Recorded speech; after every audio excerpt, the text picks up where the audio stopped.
He's got one foot in the frying pan and one in the pressure cooker. Believe me, as a bowler, I know that right about now, your bladder feels like an overstuffed vacuum cleaner bag, and your butt is kind of like an about to explode bratwurst. Hey, do you mind? I wasn't talking when you were bowling. Was I talking out loud?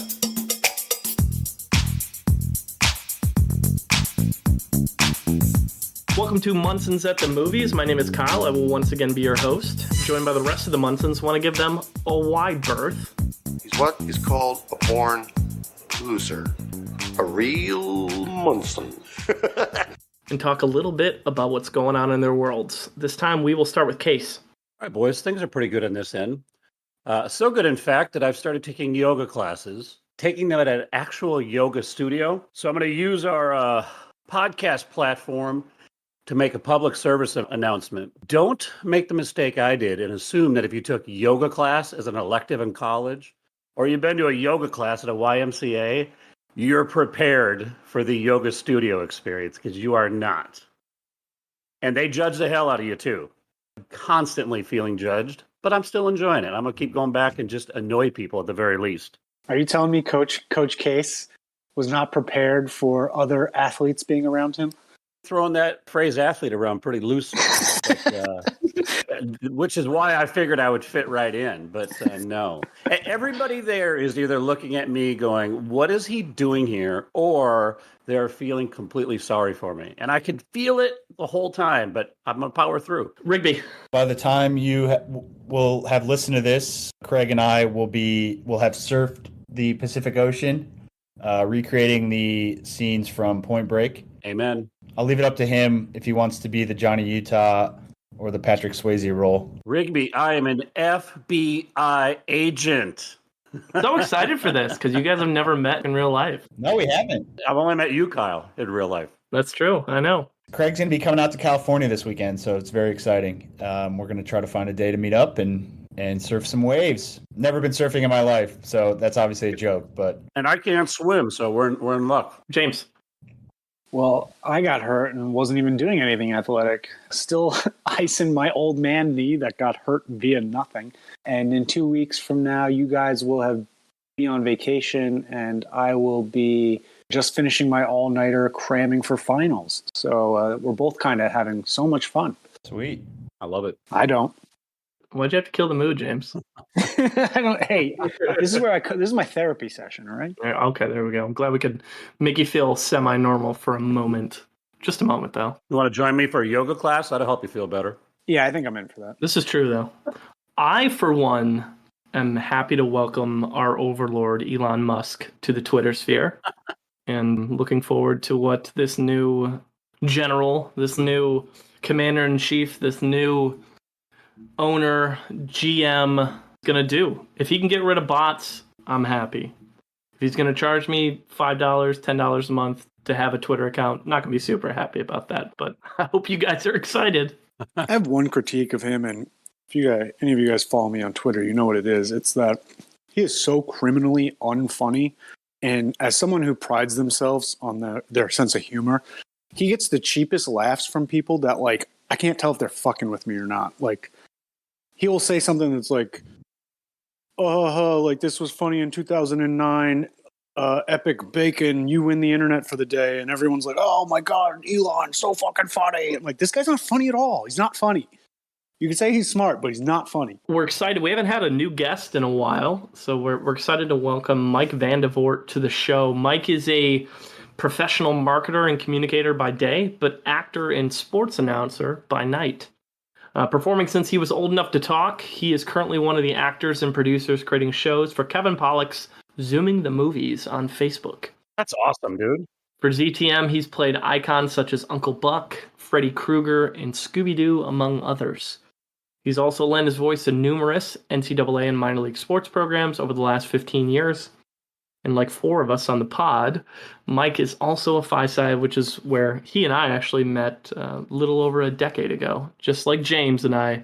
But welcome to the show, Mike. Glad to have you, man. How are we doing over there? Yeah, great to see all you guys. This is cool. I'm really excited to be here and be a part of this. It'll be fun. What's your favorite role that you've played on that show? So I think for me personally, I just got to do Tommy Boy. My dad started showing me Chris Farley when I was like 5 or 6.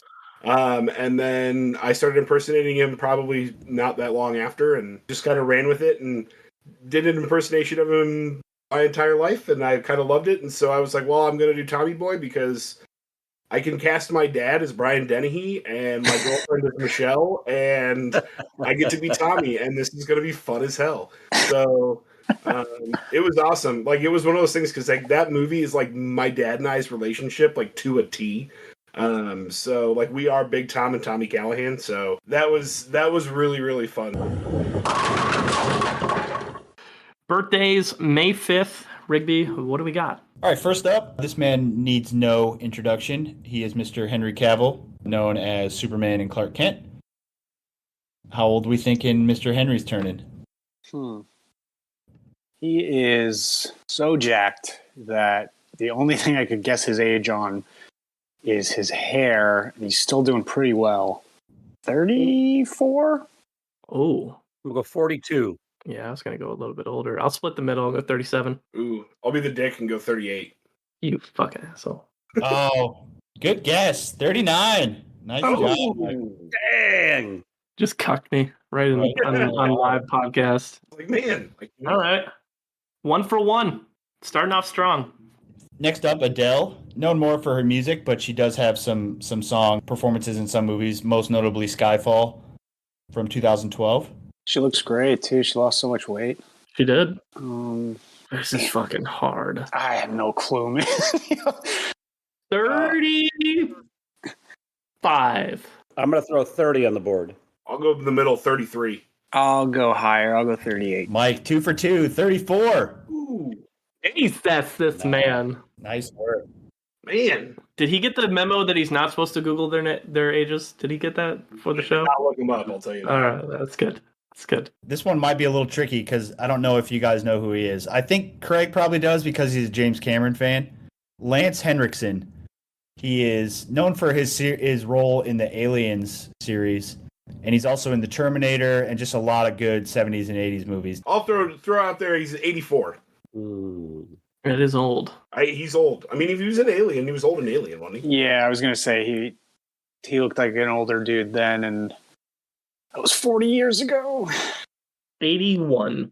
I'll do 76. 85. K-Man takes it, 82.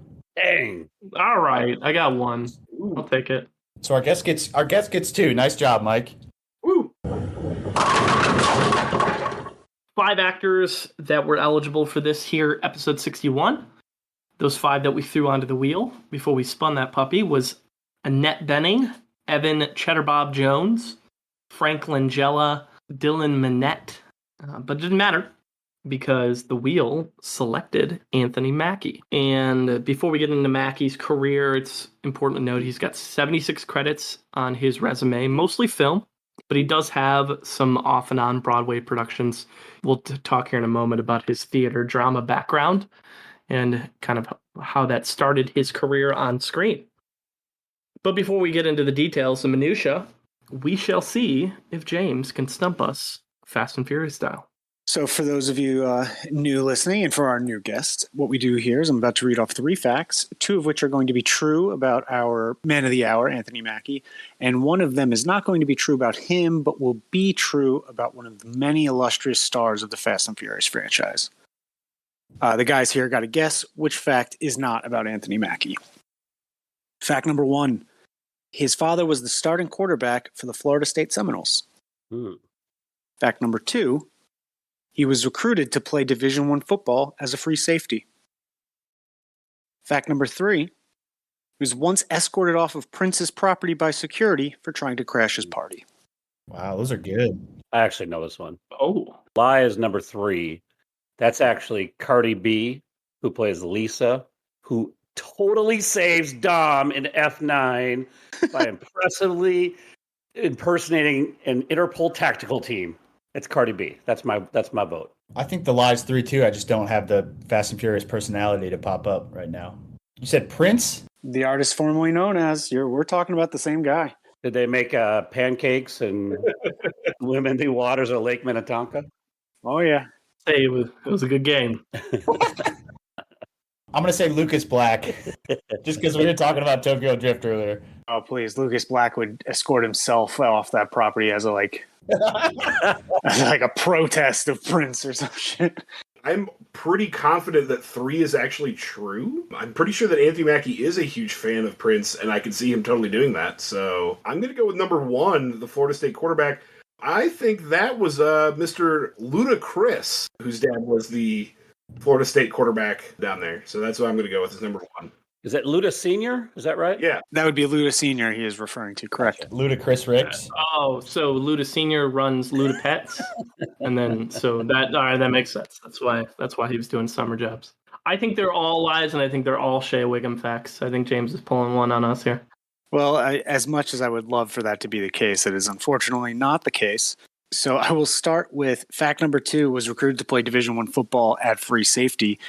That is true. And when he shared this story, it's actually pretty funny. So we'll get into it. But he went to art school in high school. And so although he was a big athlete, he had to go to camps to kind of prove himself as an athlete to potentially get a scholarship to go to college. And he was doing really well. And so he started getting looked at when he was in his junior year. And he gets invited to a camp because, again, his art school does not have a football team. And he's like, I'm in the best shape of my life. I'm playing free safety. I can't wait. And he goes, the D-back coach comes up to me. He's like, all right, this is what the play is going to happen. He's like, the second the hole's going to open, the running back's going to come through it. He's like, I want you to take his head off. And he's like, and I'm all filled with testosterone. I'm pumped. It's like, absolutely. Line shifts, hole opens up. He goes, I explode 13 yards away. It's like, what I didn't see coming was the biggest white man I've ever seen in my life pulling as a guard. He knocked me 5 yards back, stepped on my chest, kept going. He's like, I saw the running back go right past me. He goes, and that was the last time I ever put a football helmet on. He's like, I unsnapped it and I said, I'm going to be an actor. Like, sports just isn't for me. Fact number 3 is true. So he was once escorted off of Prince's property by security for trying to crash his party. So Prince was having a party at his LA home, which is obviously in a gated community because Prince is filthy rich. Mackie got his friend Sana Lathan, who is the star of Love and Basketball, who he is friends with, to sneak him because she was invited, and he snuck in by getting into the trunk of her car. And they get through security, but when they got through security, it wasn't like, hey, and pull into this sneaky area where you can pop your trunk and not immediately draw attention. It was right in front of everyone. And so he popped the trunk and security's like, nah, no, not happening. And he's like, all right. And they just walked him off. He's like, and obviously I don't want my friend to leave. So she stayed. He's like, but it's like, unfortunately I did not get to meet Prince because that's a bad way to introduce yourself. And fact number 1, his father was a starting quarterback for the Florida State Seminoles. That isn't about him, but that is actually about Fast and Furious and Furious 6 star Shea Wiggum. I did that for you, Kyle. You were correct. I finally was able to find some information on this man. His dad was a big-time athlete, wanted him to play football, wasn't in the cards for him. Fuck, I wish I wouldn't have just said all 3 or we got it right. It was 33% of the... I'm so proud. James, thank you for this moment. Yeah, really I had to look it up, man. Look at that. The Wiggums. Case, tell us about Mackie's snapshot in box office history. Sort of like he dominated the intramural football scene at his arts school. He dominates the wrong numbers here in the box office metrics. As I've said in other podcasts, the metrics I use, I try to level the playing field so that our rankings aren't dominated by basically anybody in an Avengers movie. Here's the categories that I don't include in our official metrics where he finishes very high, mainly due to Avengers Endgame.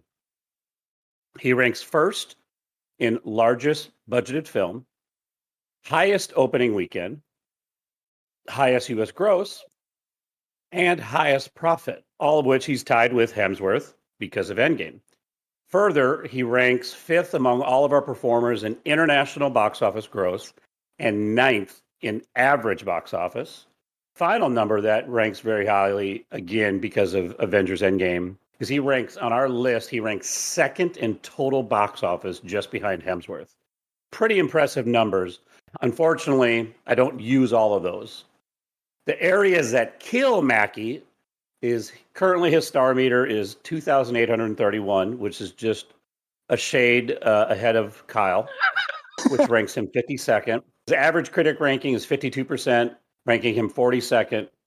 And his overall movie budgets versus box office performance ranks him 41st and 44th in 2 different categories. So when you put all those numbers together and compare them against the other actors we're looking at, he comes in at 47th. If you include all categories across the spreadsheet and they're all weighted equally, he comes in at 12th. Our official ranking would be 47th. What do you guys think? Once again, shows the Marvel effect Mm-hmm. for the box office. I think it's interesting because as we cover his career, he has obviously made money doing these major blockbuster movies, but he's like very much committed to taking indie roles still, which is going to crush your box office score, of course. Yeah. And it's weird. It's like, do we hold it against somebody that they're in like one of the most successful movies of all time, or do we give them credit even though it's a massive ensemble cast? Well, I don't know if I fully agree with you, though, James, because I think we've seen actors who do indies, but are in critically acclaimed indies. True. He's not. He's in indies that have just not been viewed favorably by critics, and even really not by the audiences. It seems like he's done more of the big blockbusters and then the Netflix movies. He's like done a run of those the last 5 years. Well, let's dig into this before we talk about reviews, the early days of Anthony Mackie. So, born in New Orleans, he's a NOLA guy. I think he's the first NOLA performer we've covered. Born and raised, feels very connected to that, believes still lives there today. His dad was a roofer, so I can relate to that. My dad's a roofer too. Did he ever get to lead the New Orleans Saints out on the field yet? Like Seth Green? Like Seth Green did? Yeah. No, but he did have a pretty funny interaction with Sean Payton, because he's a big time Saints fan, and they were at a charity golf event, and Payton had a great one liner. He's like, "That's the first time I've ever golfed with the Falcon. It's probably the last time." That's great.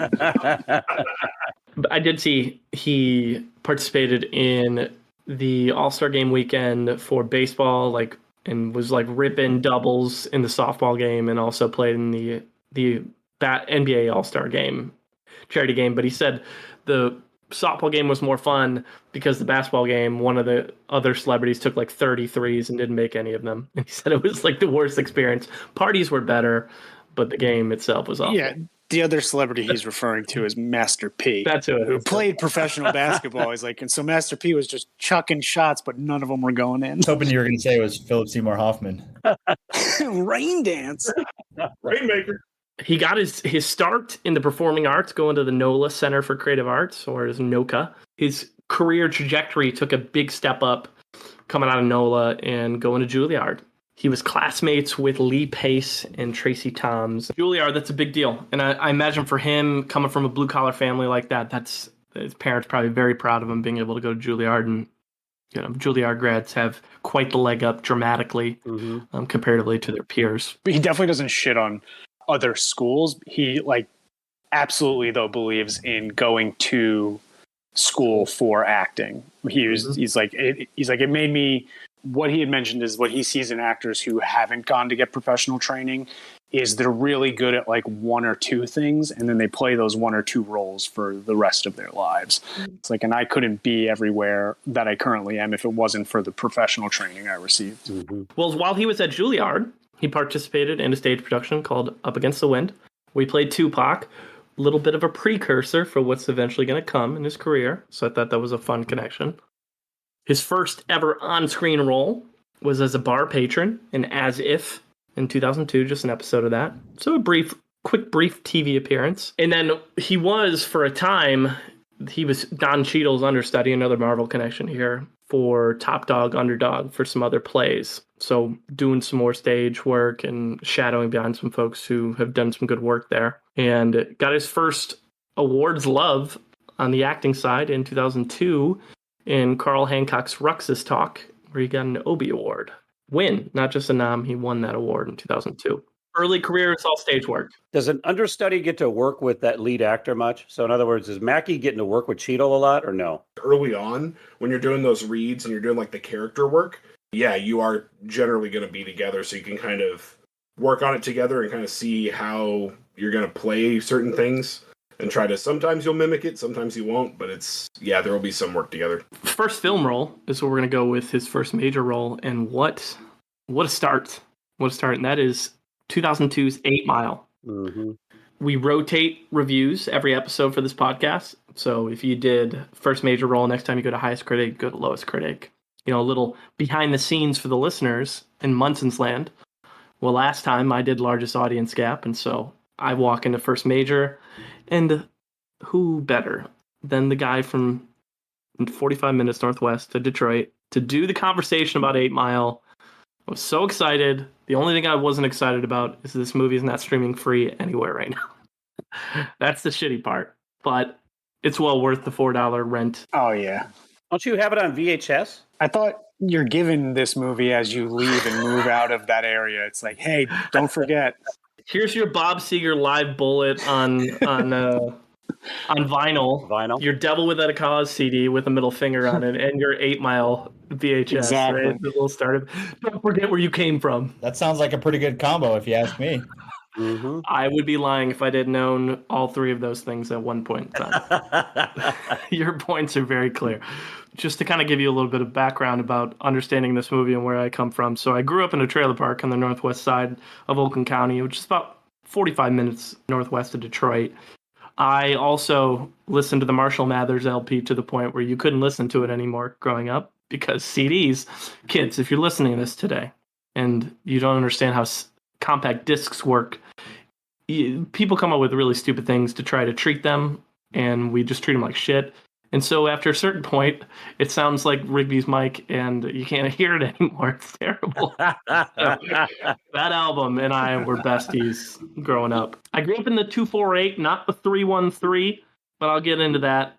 I'm going to kind of use my platform. This is going to be a long review. I'm just letting you guys know. Oh, I'm pumped. Bring it. I'm going to do some educating. That's what I'm going to do. A little bit of that. But everybody knows about this movie. Everybody since this movie knows about the road 8 Mile. Most people don't know shit about the road itself. They just know it's a road that Eminem lived near in the movie. Or Jimmy Smith, who isn't a corner for the Baltimore Ravens, but a character in this movie. Let me start with this. Detroit geography is not terribly complicated, right? The farther north you go, the mile roads go up.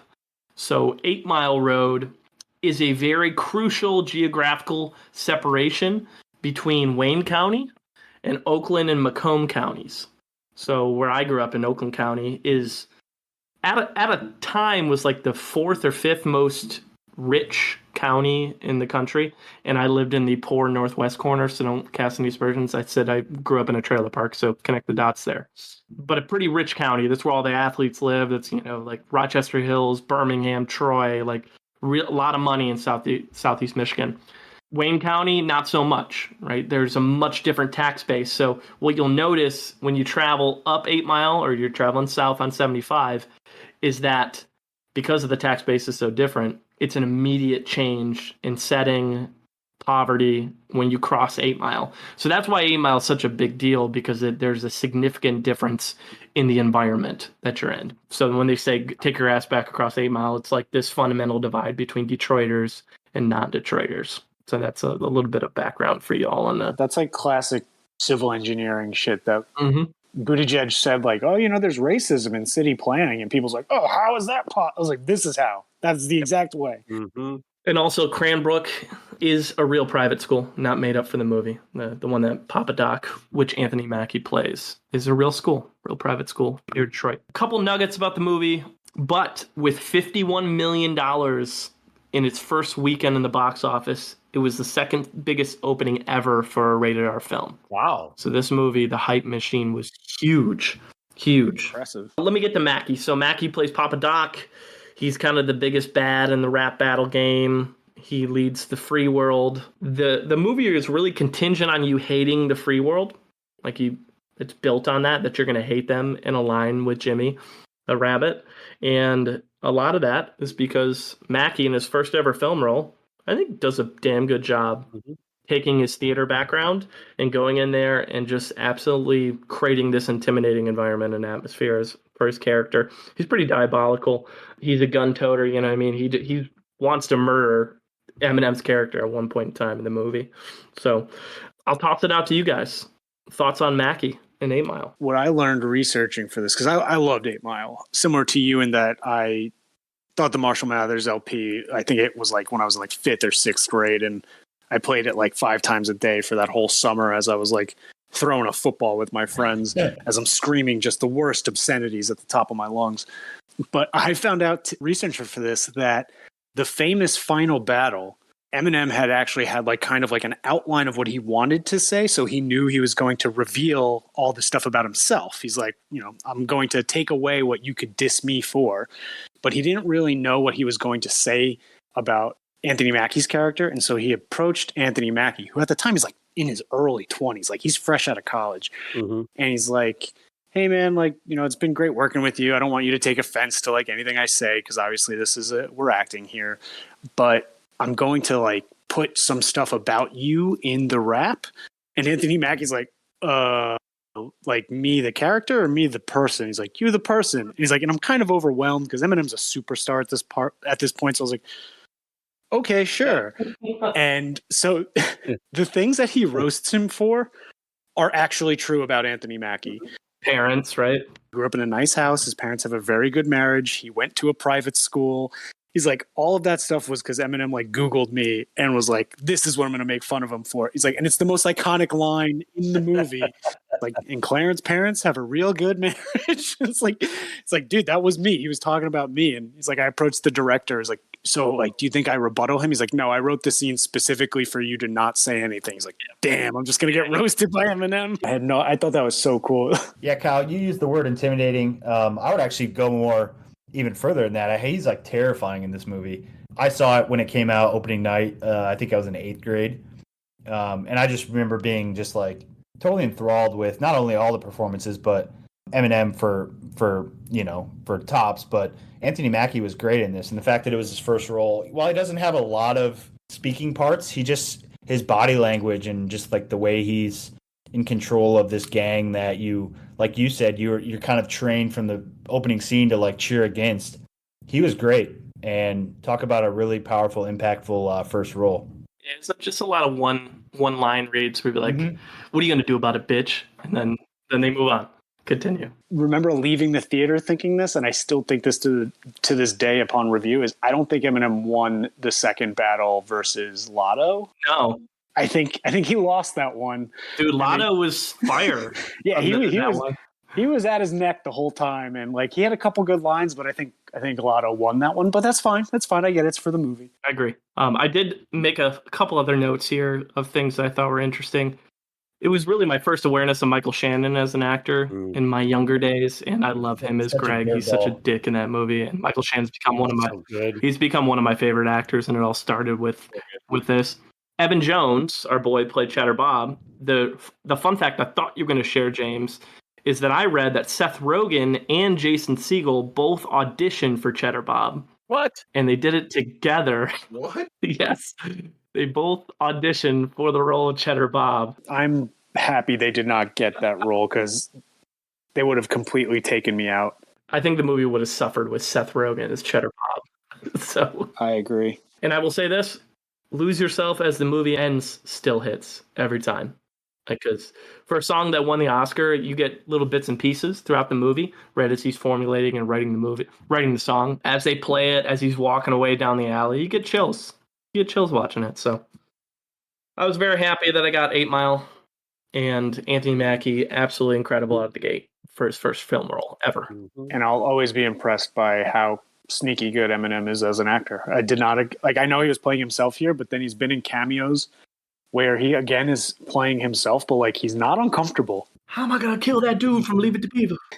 Said fuck free world 313. Yes, there's the 313 in Detroit. There's the 810 just north of 8 Mile, kind of in Macomb, and then 248, which is Yoakum County, folks. That's me. I'm here to tell people about geography and area codes in Detroit. You've done a marvelous job. I like that. That 8 Mile lesson was very, very interesting, Kyle. I didn't know that. All about fucking economics with 8 Mile at this moment. But you got to remember, Detroit used to be a pretty thriving area up until the late 60s. And if you want to get the real history lesson, it's the riots in the late 60s, which we're going to talk about in the movie Detroit here in a little bit. It's going to connect to that. Yeah. That is when the entire economic situation changed. and led to the downfall of where kind of Detroit's obviously raised itself back up to some prominence, but you get outside of downtown, it looks like a war zone in a lot of places. It's pretty awful. Couple more years before our next review, Law and Order: Criminal Intent. One episode of this, like James always says, he's not from New York, but I feel like every actor has to do a Law and Order episode. People still recognize him to this day, and it's usually like older women in their like 50s and 60s will see him on the street and be like, that's what they'll recognize him from.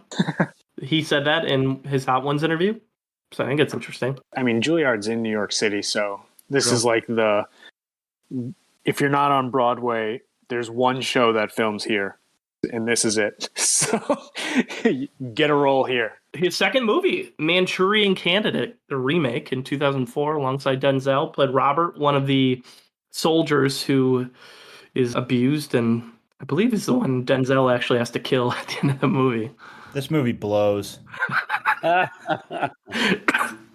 Not as good as the original. The original is a classic. It's fucking awesome. This one sucks.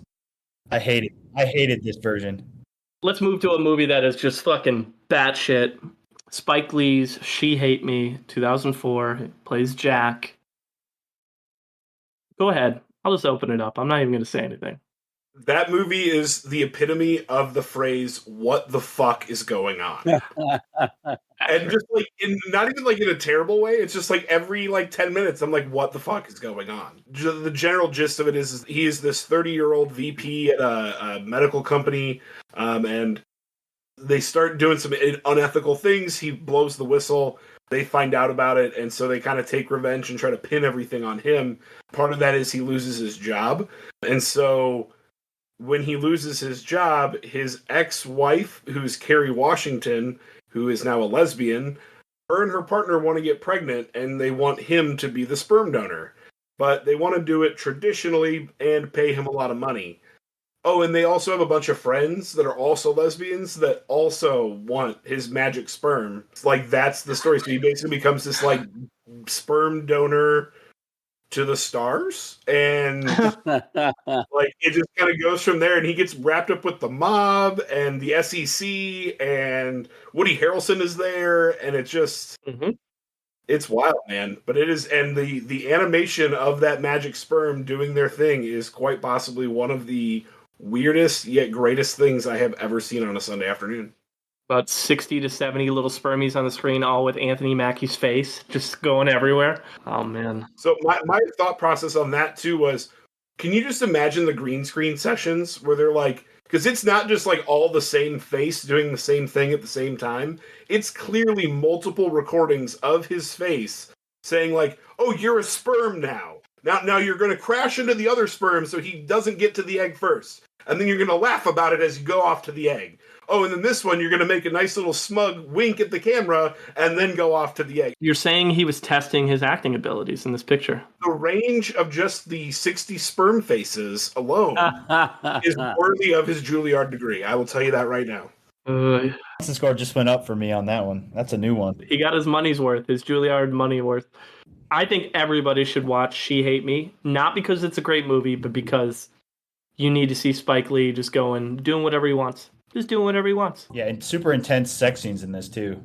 Oh, yeah. Those montages were so funny because it'd be 5 lesbians that he's sleeping with to impregnate, and they all have very different sexual styles.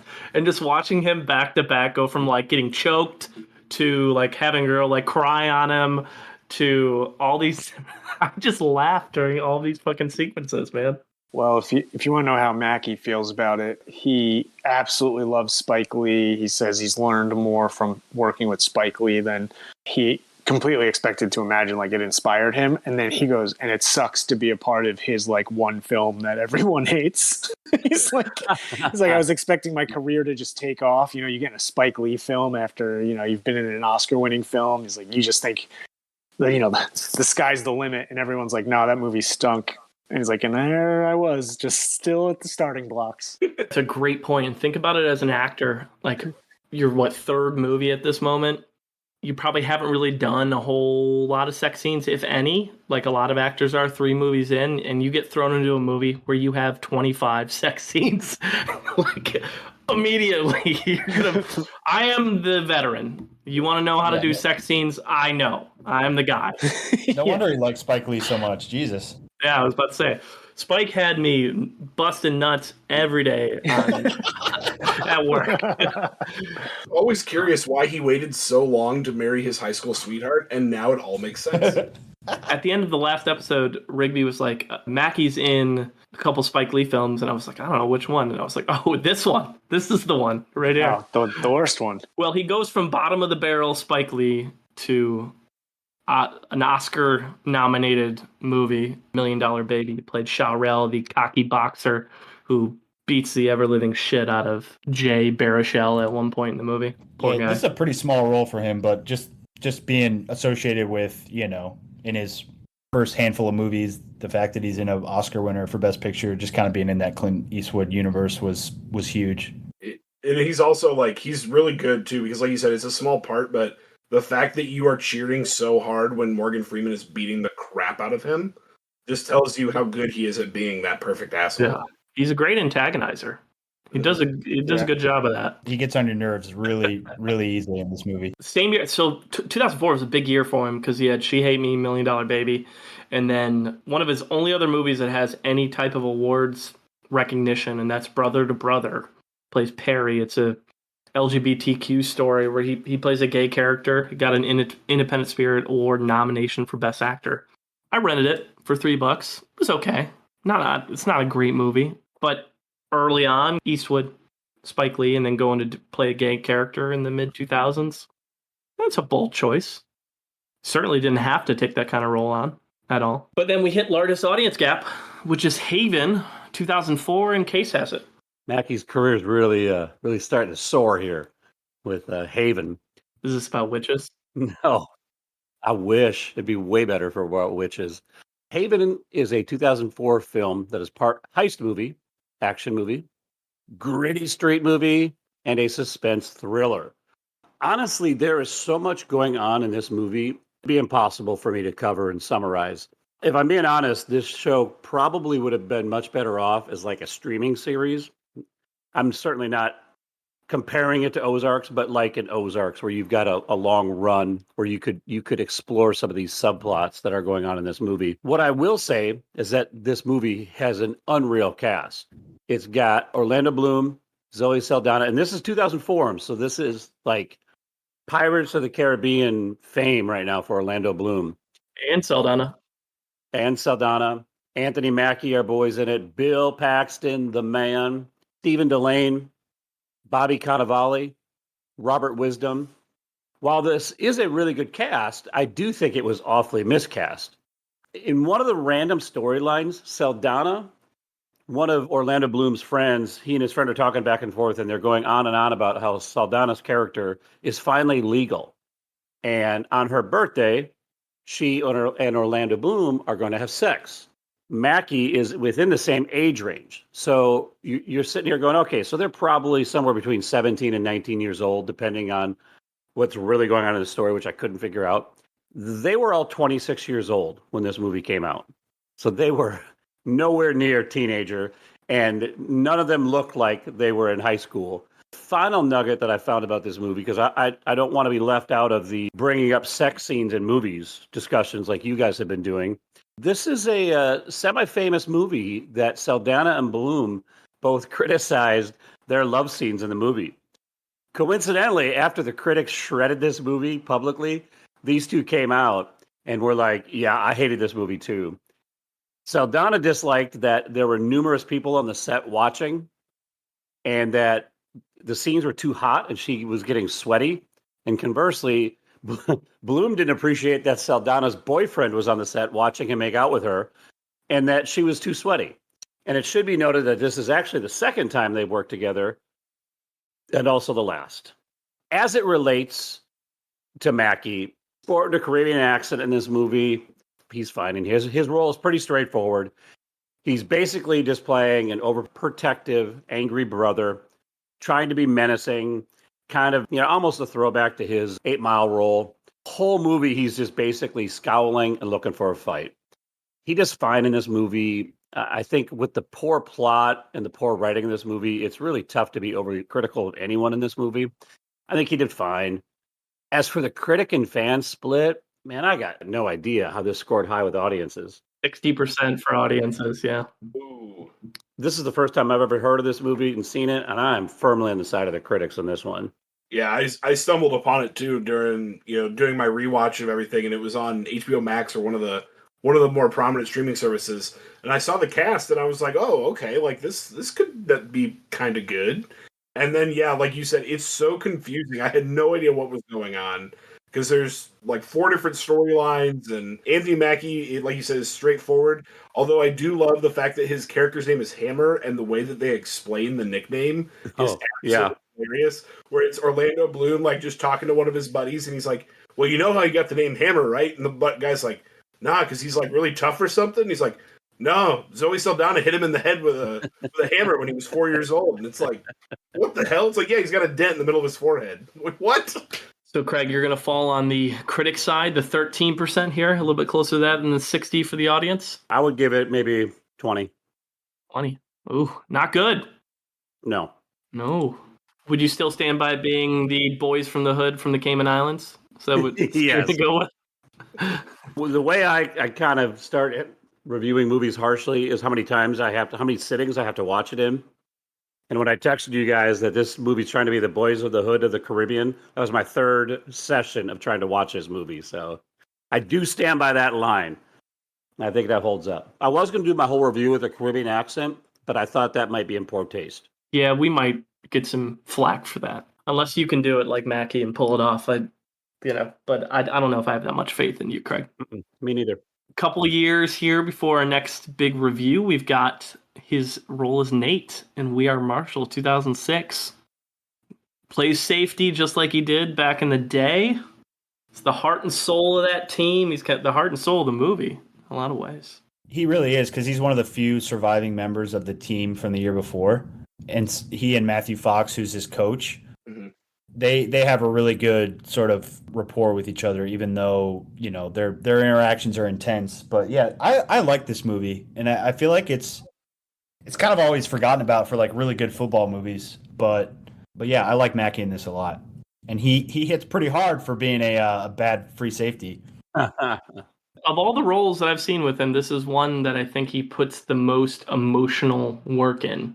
Right? Like you're seeing him shed some tears, you're seeing him be angry, you're seeing him be happy. He's the full range here. So Anthony Mackie, I think I want to say he was hurt, and that's why his character was hurt, and that's why he wasn't on the plane. So he loses a bunch of his teammates, and so he's kind of like the emotional and moral leader for the team. It's a very sad, emotional movie for sure.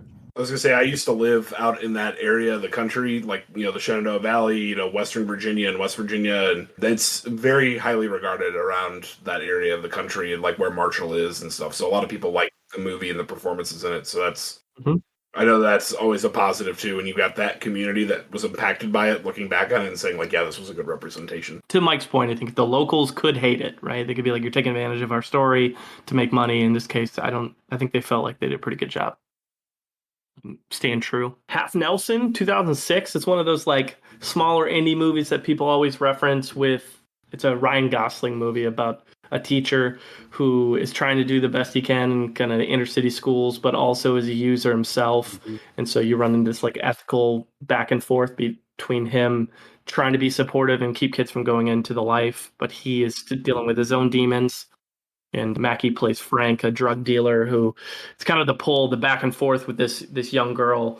Gosling's trying to keep her away from Mackie because Mackie could pull her into that life where he doesn't want her to go. This is one of Mackie's better box office performances too. This movie had a $700,000 budget and pulled in nearly $5 million. Wow, very good. Yeah. Anthony Mackie again playing a great antagonistic villain in this. Mm-hmm. And this is at 91.82. Generally beloved movie, and it's short too. It's like an hour and a half. I watched it for the first time for this podcast, and I was wildly impressed. I did not expect the story to kind of go the way it did, and it's shown in a way that I think is a cool way to tell a story, and that it's, the people this little girl looks up to are flawed, and it's very realistic. It's like someone you could look at as like, oh, that's my favorite teacher. He's obviously a good person. It's not necessarily true, and it's, oh, this guy looks out for my family. He loves me. he's not necessarily looking out for your best interests, and it's a lot for a 12-year-old to kind of comprehend. There's some good nuanced characters in this too, but like you said, I liked it a lot better than I thought I would for sure. So It's a solid one. I think more average viewers should get into it. I think like critic, movie nerds know about it, but I don't think the larger population. you get to see two liabilities that free safety square off. So People forget that Gosling just can't cover shit. He's just not. He's taken out. You don't want him in one-on-one. Was Donald Faison in this movie and I just missed him? Was Petey in here too? I don't know. Did I miss that? Petey was a great running back. Everyone knows that. Eagle Eye, 2008, plays some military personnel who helps take down the supercomputer who's causing all the havoc. I enjoyed this movie. I don't know what the general feel is, but I enjoyed watching this movie. It was kind of one of those early Big Brother movies, right? I mean, this was the first time a movie ever introduced the concept to me that waking up with $10 million in your bank account is actually a scary proposition to have.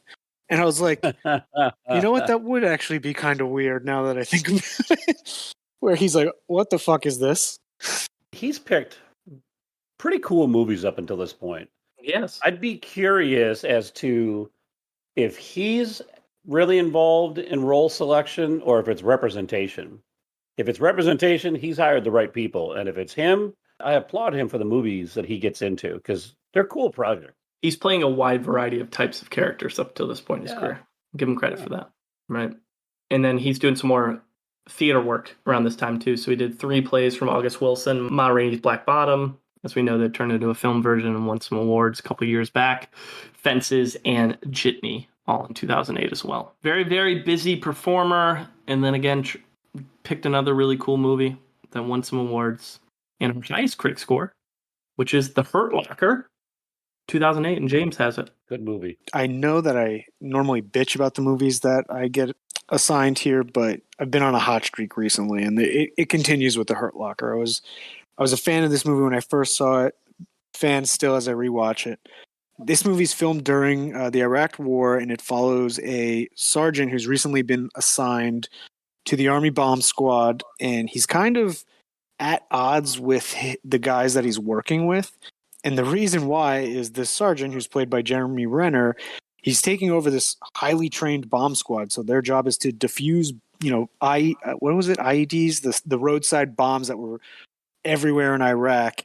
And his subordinates, who are played by Brian Garrity and our man Anthony Mackie, the reason why they're at odds is because Renner is recklessly just plunging them into like an adrenaline junkie's idea of fun. And he's behaving as if he's indifferent to death. And I think what makes this movie so fascinating to me is that like this movie's about the Iraq War, like similarly as Full Metal Jacket is about Vietnam, and that like it's not political at all.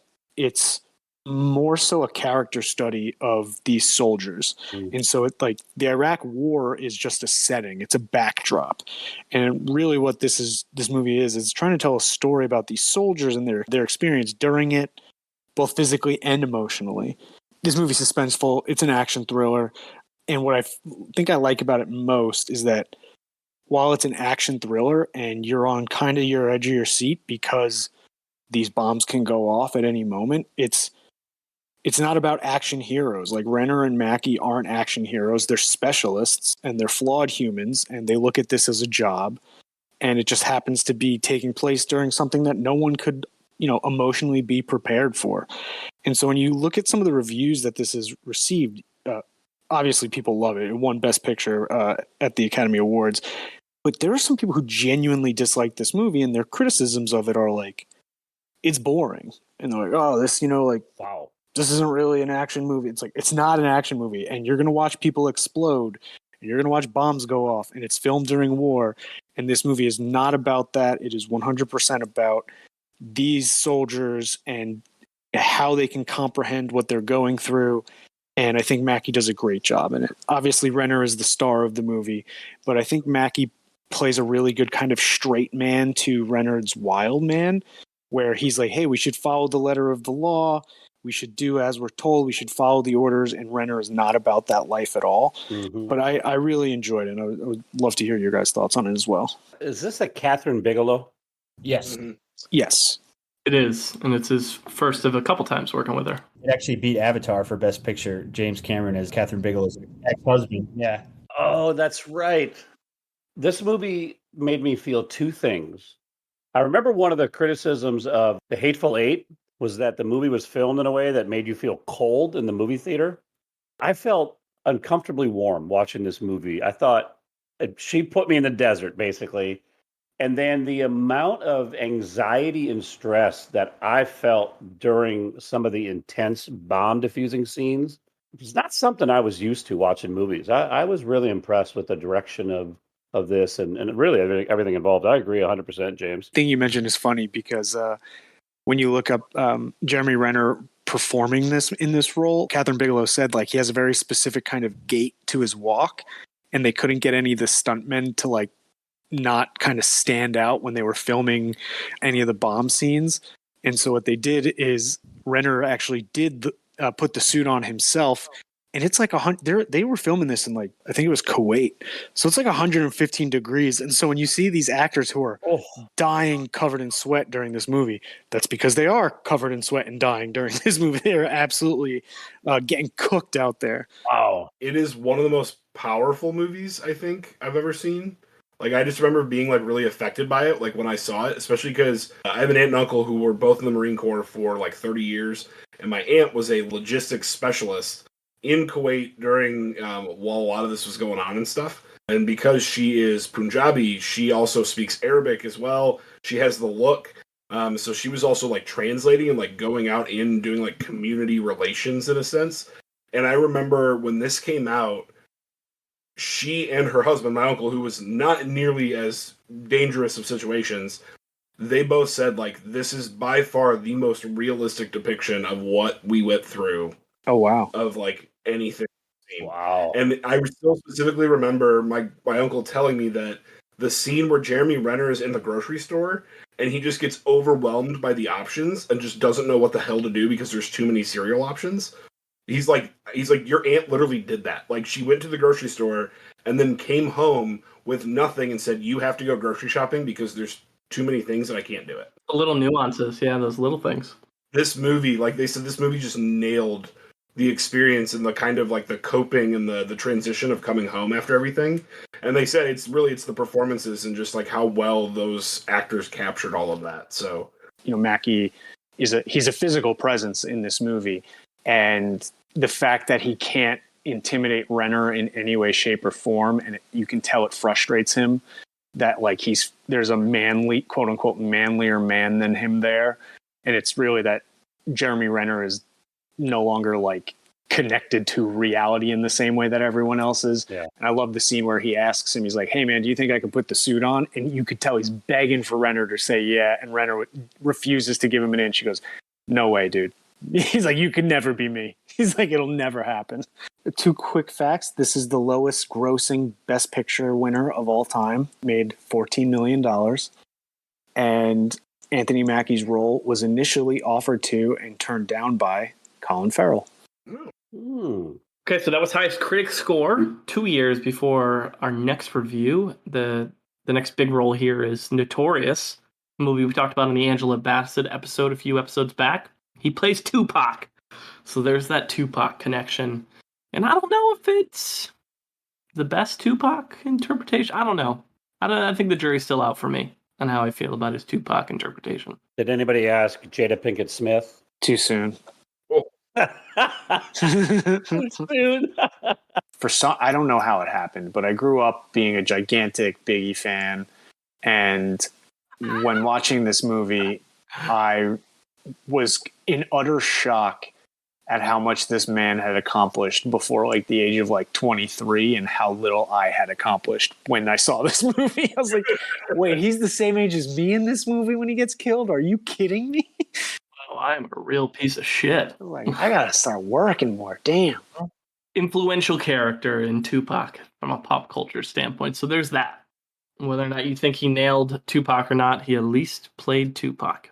So we'll give him that. Same year, He's in a movie called Desert Flower as Harold, a movie about what topic, Case?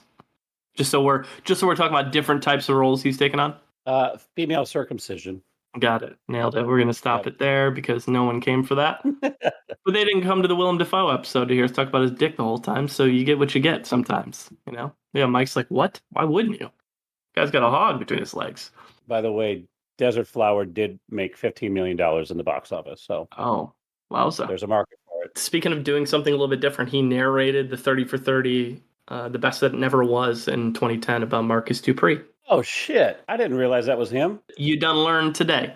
Great story. Well, let's learn a little bit about his largest critic app, which is Night Catches Us from 2010. Rigby has the review. Yeah, so this is a 2010 drama film starring Anthony Mackie and Kerry Washington. The movie takes place in Philadelphia in the mid-1970s, and Anthony Mackie plays a former member of the Black Panthers who returns to his hometown, Philadelphia, for the funeral of his father.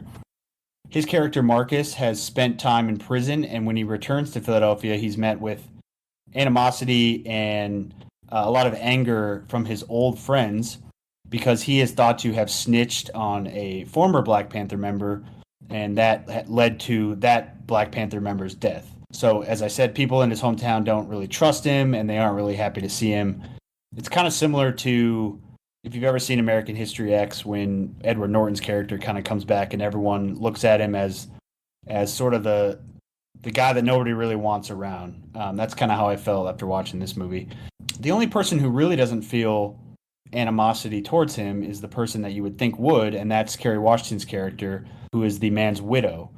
The movie is basically about their relationship, which is at times, it seems like it's like a forbidden love, basically. Like, you know, these two have a history together and they really want each other, but you kind of know, they both know in their hearts that it's never really going to work out. So it's like, how long can this sort of back and forth go on? I would say the film explores a common theme that, you know, these type of movies always portray, which is a guy with a bad past returns to his hometown and he's trying to live a new life and kind of make up for what happened each day.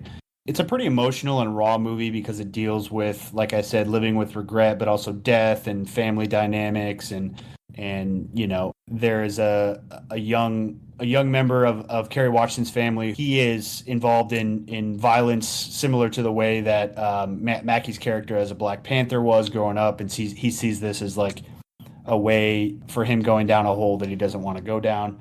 I would say Mackie's good in this. Kerry Washington is great. They have very good chemistry together, and I totally bought them as this sort of forbidden love duo that really do have feelings for each other, but are destined to really never be together. And it was good. I liked it. I really did. I had never heard of it before this podcast, and it was actually one of the first movies that I recall that actually dealt with the Black Panthers, the group from the 60s and 70s. Not a topic that I've seen a lot in film, so that was super interesting to me. Yeah, I really enjoyed it. I don't know if anybody else got to see this or not. Very different character dynamic between he and Carrie in this one versus She Hate Me 6 years earlier. I would say so. And I think what I liked about it is, I'll be honest, this doesn't have like a happy ending to it. It's pretty. When it ends, you're like, okay, I can see why that happened, but it's not a Hollywood ending for sure. And I think I really appreciated that. Yeah, I didn't expect to like it as much as I did. I guess I was watching it more with the lens of like, the romance was kind of like this side story, and I was paying more attention to like him trying to like right these wrongs and try to like steer the younger guy in like a different direction and try to be like the positive role model that wasn't around anymore and all that kind of stuff. And it was, I like walked away from it going like, there were a couple of movies where I sat there and was like, this is Sam Wilson, and he's just, you know, doing his thing. But like this movie and like a couple others, that's like really like, oh, I believed he really was that character that he was portraying, and like I thought he was really good. I thought him and Kerry Washington both were really good. But yeah, definitely a jar to the senses to watch this and then go watch She Hate Me right after it. Really just be like, huh, so this is the progression of the relationship, huh? Like, that she becomes a lesbian and starts dating Danny Gutierrez or whatever that actress's name is, and like this is what he becomes. Oh, okay. Like there we go. Got it. Sounds good. So where do you guys fall on the critic scale? So 81 critics, 66 audience. Where would you sit on that? I'd say 75. Yeah, I'd split the difference, but I'd probably lean a little more towards the critics and say, yeah, like a 74, 75 is probably exactly where I'd put it too. So right down the middle. Yeah, it's a good flick. I liked it.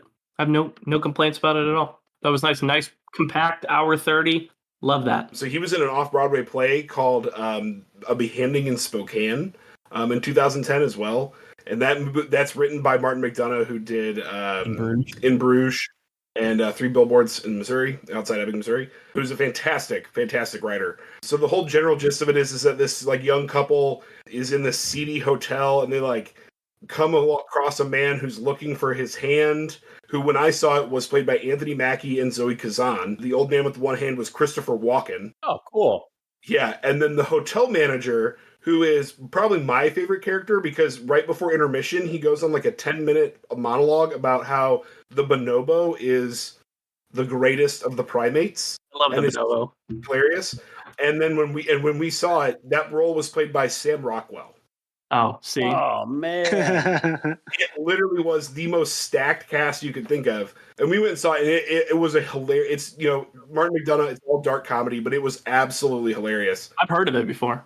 Yeah, and it was wonderful. I just loved the show. I heard of it. So we were there. I was in college at the time. We had seen that show, and we were at one of the bars, basically between the theater where Mackie was performing and where this play was being performed.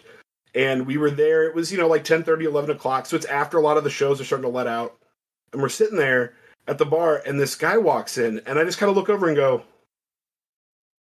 that's Anthony Mackie. And one of the guys that we're sitting there with goes, yeah, he's like, yeah, let's invite him over. Let's buy him a drink.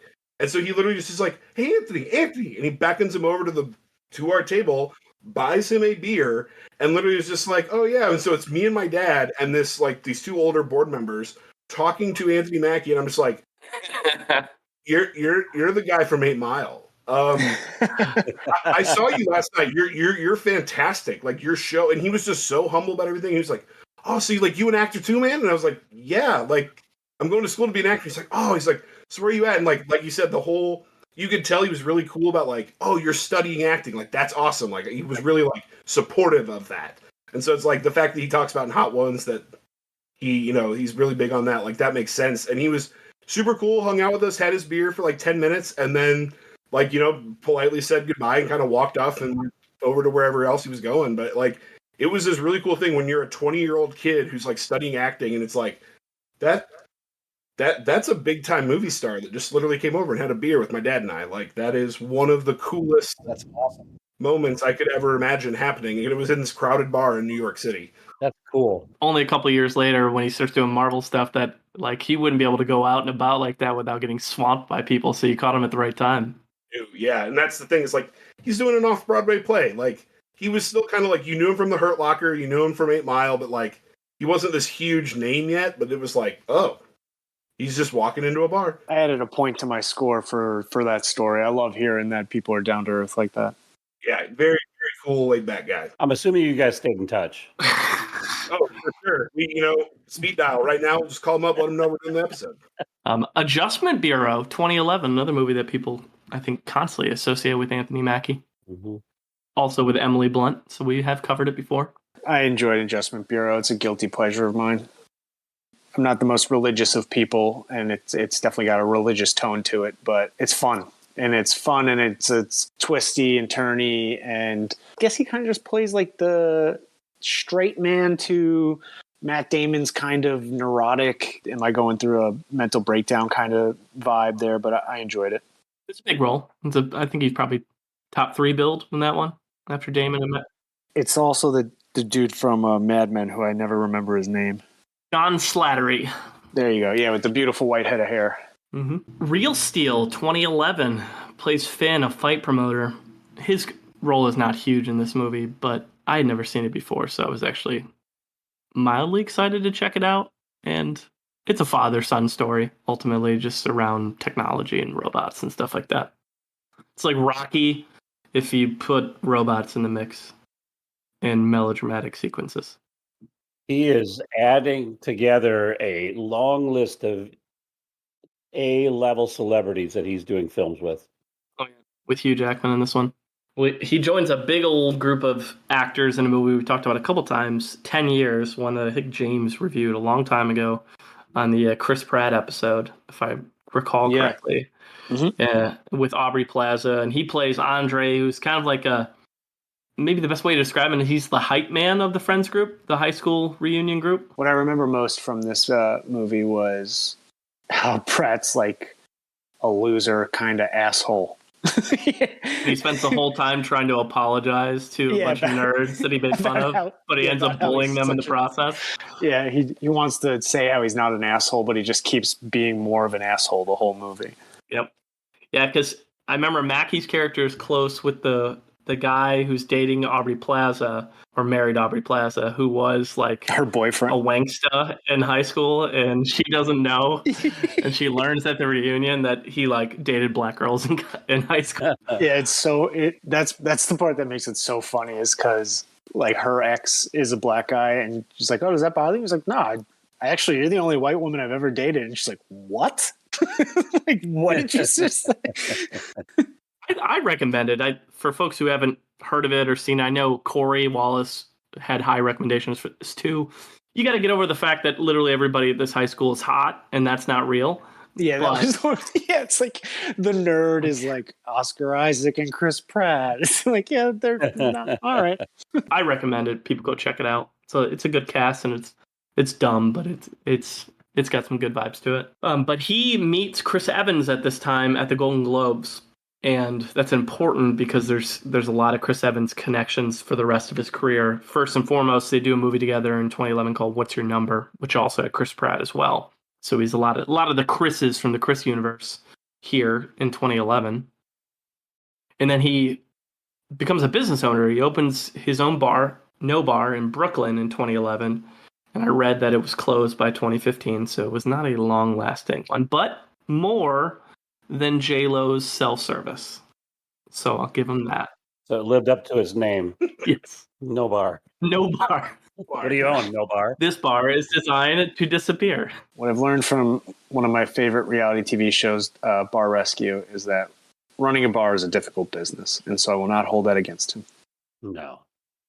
I know Case was excited to dig into Mackie just for the simple fact that he finally gets to talk about Abraham Lincoln Vampire Hunter. So I'm going to give him the floor. You know, James, you used a phrase called guilty pleasure a little bit ago. I had an intervention with myself regarding this movie, and I ceased calling this movie a guilty pleasure. I thoroughly enjoy this movie. It's fun. If it's on, I watch it. Like, what a ridiculous concept that Abraham Lincoln was a vampire hunter. And I'm like, fuck yeah, I'm here for that. And it drives me crazy when people are like, that's such a stupid movie. Yes, that's the point. We know he wasn't a vampire hunter. Those people that think it's stupid are Confederate sympathizers, because this whole movie frames Confederates as vampires, and fuck them. Probably. The one thing everyone knows about Confederates is their thoughts on vampires. Never understood that, but they are. He plays Abraham Lincoln's like childhood friend, and they have some pretty sweet battles on top of trains together. Little prelude to some of his Marvel work later. One could argue that Anthony Mackie helped shape Abraham Lincoln's view against racism. So he's doing a lot of good things in this movie. Put that on the Munson Meter. Yeah, one could argue that. I don't think they should, but one could argue that. But unfortunately, I'm the one. The torch, Case. Just not a tiki version, but carry the torch. You'll be good. But Gangster Squad, 2013, he's one of the Gangster Squad. Plays Coleman. Talk about a fun cast. That movie's got a fun cast. The movie stinks, though. Mm-hmm. But the cast is unreal. Rigby, we got two today that you fucking hate. Yeah, this movie had so much potential, and Sean Penn, Gosling, Mackie, Josh Brolin. Mm-hmm. Not for me, though. Oh, yeah. Star power, man. Star power. What are your thoughts on Pain and Gain? Michael Bay, 2013, he played Adrian, a guy who he loves big girls and has some issues getting his penis up. I do like that. Very relatable. Just love seeing yourself, represented on film. Mackie's funny in this, but my favorite character in this movie is The Rock, because he's normally everybody knows him now as like he's the hero, he's the family guy, and in this movie he's a fucking coke addicted Jesus freak. Yeah. And it's so funny. It's so good. He's known as Eldad in this, right? I would say this is actually my second favorite Michael Bay movie, behind The Rock. Yeah. Oh, Wow. yeah, I like Pain and Gain. Not really a huge Michael Bay fan. I like this and probably Armageddon are second for me. All right, final review is lowest critic score. So we finish with the lowest of the lows, and that is Runner 2013. And Mike is our guest Munson. You know, every 5 episodes, the guest gets lowest critic score, and well, maybe you struck some kind of gold, fool's gold potentially. So we would love to hear your thoughts on Runner. That would be a negative. I believe this has a critic score of like 13, maybe even lower than that. I'm gonna look it up. Yeah, it is not great. The whole concept is that Justin Timberlake is a online gambling affiliate trying to get other college kids to gamble on this website, and gets kicked out of college for it by the warden from Shawshank, and decides that the way he discovers that somebody's been cheating to kind of scam people out of their money. Basically how online gambling just works in general. So he decides that what he's going to do is to, solve his life problems and solve this problem. He's going to go confront the guy who owns and runs the company. That's Ben Affleck cosplaying as Pablo Escobar. So he's down in Costa Rica. And so there's some big conference and all the affiliates get to go. And so he gets to go down there, and he basically, strong arms and then schmoozes his way into being kind of a gopher for Ben Affleck. And meanwhile, he's getting more and more good responsibilities and getting to do this, that, and the other thing. And meanwhile, Ben Affleck is basically setting him up at every possible chance so that he can pin all of this illegal shit that's happening with the online gambling company on Justin Timberlake. Where Anthony Mackie comes in is he plays an FBI agent, Agent Shavers, who basically lives to make Justin Timberlake's life even more of a living hell. He shows up, and basically every time shit just goes to hell, he shows up with a massive shit-eating grin on his face, and it's amazing. He is the highlight of the movie, I think, because he gets such great joy out of tormenting Justin Timberlake. Yeah, it's like a kink at that point. The scene where I was literally like, whoa, I can't believe that just happened, but it's hilarious. Where he's in the airport and he's Justin Timberlake's trying to go home and then gets stopped. And Anthony Mackie just comes busted in the door. And he's got this huge grin on his face. He's like, oh yeah, I'm going to blackmail you. That's just how this is going to work now. And it's like, oh, okay, cool. This is great. The movie is basically, as critics said, it's not great. It looks really good. The set, where the locations, and I think they were in Puerto Rico for most of this, was fantastic. Everything looks beautiful. Gemma Arterton looks beautiful. Justin Timberlake looks better than his acting, thus reaffirming that Joey Fatone is still the best actor to come out of NSYNC. And the other good thing is Anthony Mackie has probably the best line in the movie, I think, which is at the very end. He says to Ben Affleck, "Don't think about the jail time. Think about how much he's going to fuck your girl." Which is That's pretty good. It is the best writing in the entire movie. Mm-hmm. that line right there. So I think my 13 was generous, and I think the critic's 7 was probably a little more accurate. Yeah. It's not great. It's awful. I will give him bonus points because Anthony Mackie, I think, is entertaining, and it's just the schadenfreude of everything is just kind of entertaining at times, but that's about what it's got going for it. Trivia that I read that kind of sums up your point is that Gemma Arterton, who plays the main female lead in the movie, she almost gave up acting because of this role. Wow. she was just in the Kingsman. She's done pretty well for herself acting wise, but she said that she never meant to be in action movies like this, and it really soured her on performing. I really liked Justin Timberlake as an actor until this movie, to be perfectly honest with you. He's just too good looking for this movie. He's not his role is not good in this. I think it's poorly written, and yeah, I don't like Ben Affleck's character. Like, for him being as diabolical as he is by the end, like, they don't leave enough breadcrumbs along the way to show that he's just too nice. You just don't buy it. Yeah. I didn't, at least. I agree. Let's run a runner. Exactly. Well, let's run our way through the last 8 years of his career here, which is very, very busy. And we obviously aren't going to talk about everything he's done during that time, but we'll hit some of the highlights. First and foremost, we've got The Fifth Estate, not because his role is big in this. It's very small.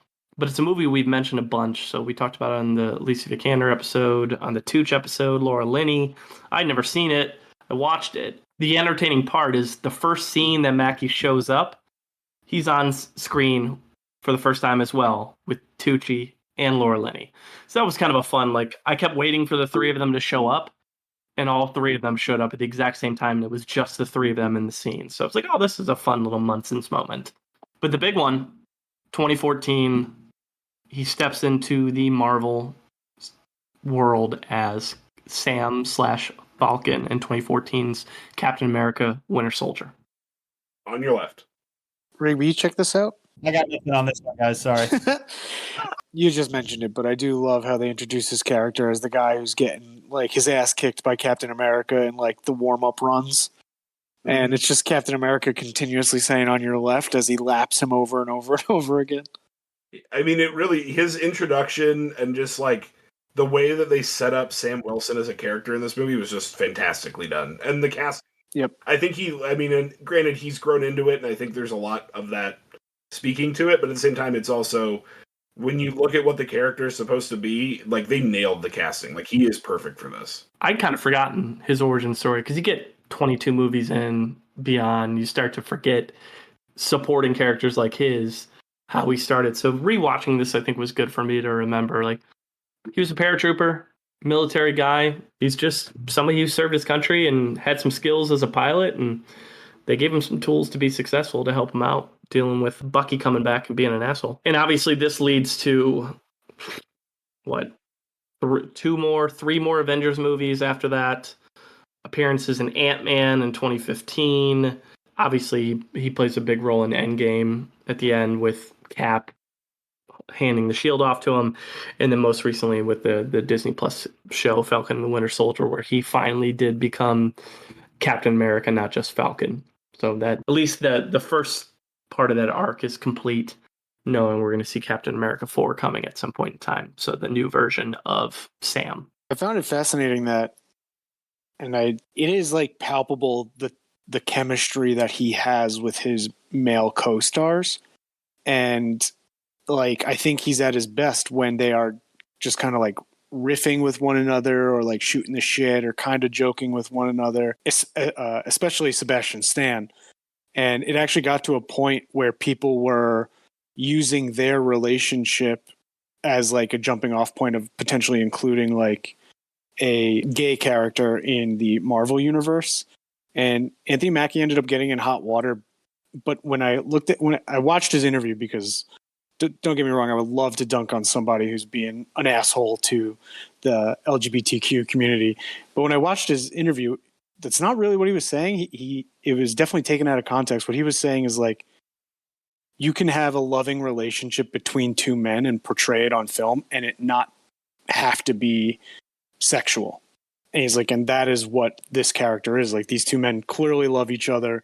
Like, and it isn't sexual. I think that is something that you kind of see him do really well in a lot of his roles. He does a lot of stuff, and I think that Falcon and the Winter Soldier does a lot of cool stuff for like men embracing, like, you can be like bros and like hug each other, and like it's okay to like have a loving relationship with another guy and like not feel bad about it.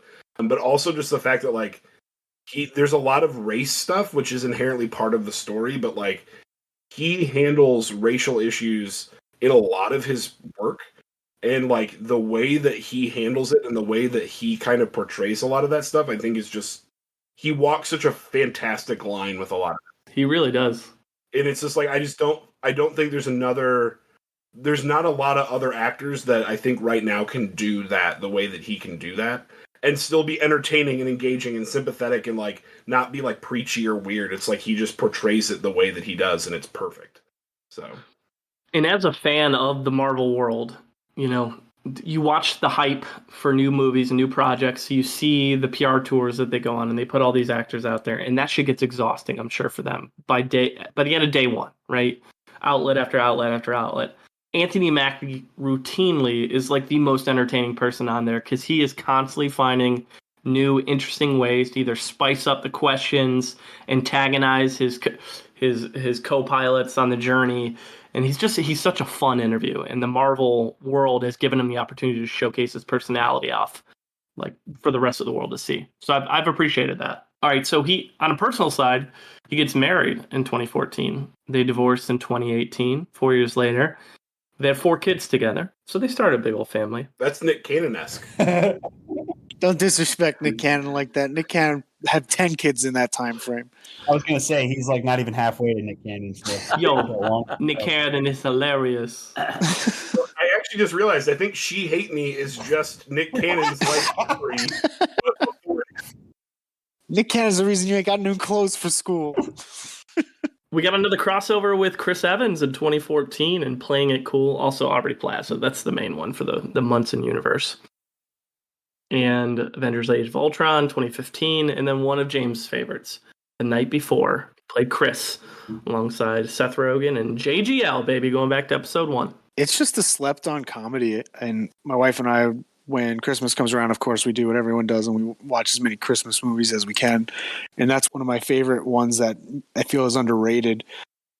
And it's just like a classic, like, buddy comedy. We're going out, getting fucked up, and dumb shit happens. And, yeah, there's a little message at the end. So, you can wrap it up in a Christmas way to feel good about it. But it's mostly just, like, hijinks. So this movie I'd actually never seen before until I knew I was doing this. And my girlfriend she did the same thing, which was like, wait a minute. This is a Seth Rogen, like, stoner comedy, and you've not seen this movie? Like, how is this? And she was dead right. Like, how, as you said, it's a slept-on comedy, and as someone who loves stupid comedies, like, that is my wheelhouse. It was just one of those things where I'm like, how did I miss this? This movie is really good. Like, Yeah. the chemistry, like we were just saying, the chemistry, between Anthony Mackie and his co-stars is really good. I know we just talked about him and he's not the focus of the podcast, but like Michael Shannon, holy shit, is... Oh, he's so funny in this role. He's unbelievable. I remember saying halfway through the day, like looking at my girlfriend and saying, he's such a good actor. I just want him to do more like stupid, goofy comedy stuff. And like, he's not going to do like slapstick fall down, like Chris Farley type of stuff and like go off the walls, but like, he's really funny and like entertaining in like this very like good, like subtle, realistic way. And that movie is just perfect for him. Like, I think he plays kind of a straight man a little bit to the lovesick guy, and then Seth Rogen just being me in college. Yeah, Mackie just wants to play professional sports, man. It doesn't matter how many needles of steroids he has to put in his ass in this movie to get there.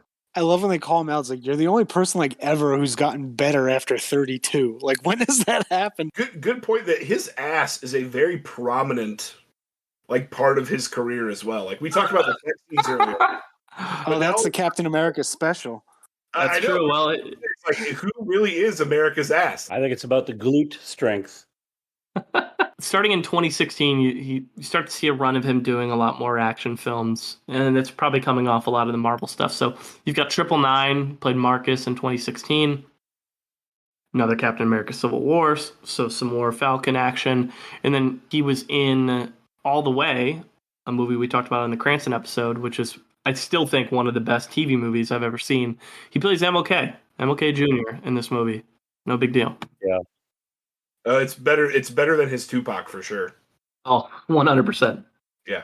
He's very good. I think it's a good role for him. Yeah, Cranston's a fucking god in that movie. He's so fucking good. And Mackie as MLK, he's doing a good job being like, I know this guy probably in his core doesn't like me, but he's serving a purpose that I believe in. So unfortunately, I have to back this guy because he's doing what we need, which is like a very nuanced situation to find yourself in. So that next year, he returns to the screen with Catherine Bigelow in Detroit. He plays Green, a foreign military guy, a movie that is very intense.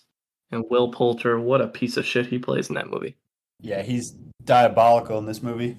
This is the first time I ever seen this, which I'm kind of ashamed that it took me so long to watch it. It's really good. I feel like it goes by really fast because how intense it is. Mhm. Yeah, it's a good time if you want to see kind of a dramatized version of behind the scenes of the riots in Detroit in the late 60s. That first half hour is very unsettling because you don't really know what the storyline is going to be, other than obviously like the historical setting. And they don't let the viewer like relax at all because Will Poulter's shithead cop like is just randomly blasting people away as the riots are going on, and he's like, "Oh, I didn't know I couldn't do that." When you know he's just like an evil piece of shit. Running. Yeah, he's like, "Well, he was stealing groceries. Like you shot him with a shotgun, bro." Infinity War 2018 plays a character in NBA 2K19, so a performer that did some video game stuff. That's kind of cool. Technically, his highest critic score is The Hate You Give, but we covered that all the way back in the Regina Hall episode 3, a long time ago. Not a huge role necessarily in that movie, but that would have qualified technically as his highest critic score. And that was almost 60 episodes ago. That's crazy. Seaberg, a historical biopic, 2019, alongside Kristen Stewart, plays a pretty major role in that one. I know you guys like Black Mirror. He's in an episode called Striking Vipers 2019. Any background on that one? Yeah, Kyle, have you ever seen this one?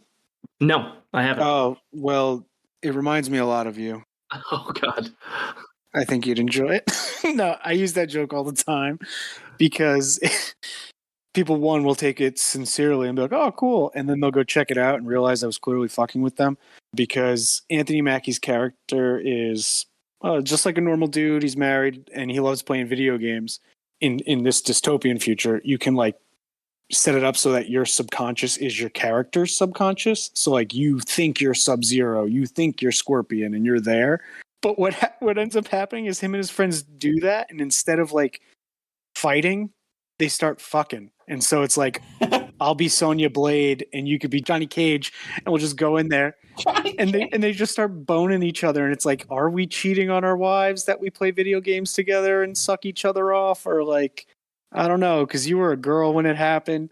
And it's so, dude, it's one of the funnier Black Mirrors that I don't think it's intentionally supposed to be funny, but I did find it hysterical. Yo, Melina just got banged out by Goro. Right, crazy. exactly. It's just imagine what Goro could pull off. There's no way the video game developers intended us to do this, right?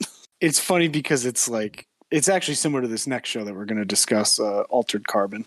Well, let's go straight to that. Yeah. Altered Carbon, he's in 8 episodes of that as Takeshi, 2020. So Altered Carbon it's actually pretty cool. It's a 2-season run because the second season, I think it just kind of fell off and it was super expensive for Netflix to make.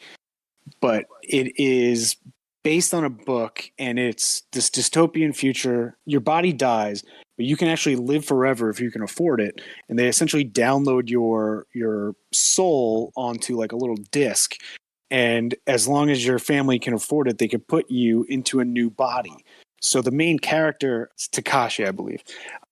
The season 1, he's played by Joel Kinnaman, and season 2, he's played by Anthony Mackie. But the character himself is supposed to be an Asian man, but because of the bodies that he got, it's like they can just play different actors throughout the entire time. That makes sense now because I saw the name and I was like, why is his character named that? Yes, and so he's the main character. What's his accent? Is he talking like himself normally, or does he talking with an accent? Talks like himself. It's just his memories, and when he has flashbacks are when he's alive, and it's a completely different actor. Good. Just hope he wasn't trying to go out there and put on like an Asian accent. No, that would be terrible. It might get a little messy. Yeah. Okay, that's good to know. And then I guess the last big one here is, and there's a lot of stuff in here we're not going to mention, but Outside the Wire was, in terms of like giving him an action franchise where he's the lead, similar to with what they've done with Hemsworth through Netflix. This is kind of, I think, the Mackie equivalent to it that came out last year. I know it was the most popular movie on Netflix for a couple weeks there because, it was the big release, but I don't think it got to the level of like Extraction by Hemsworth and things like that. So I haven't heard anything about it yet. Another one coming out. James, you can tell me if you've heard otherwise, but I think another residual of his Marvel work and getting a lot of action-driven films on Netflix. Actually, unfortunately, I've not checked this out. Yeah, it's decent. I mean, it's okay. There's probably worse Netflix content for you to check out, but if you're looking for something different from Mackie, I don't think you're going to go for that. You're going to get exactly what you expect him to deliver. So, and then Hot Ones in 2021, most recently alongside Falcon and the Winter Soldier, which he did win an award from the MTV Movie Awards for Best Hero because people love Captain America. Go figure. Rigby, top performances. What do we got?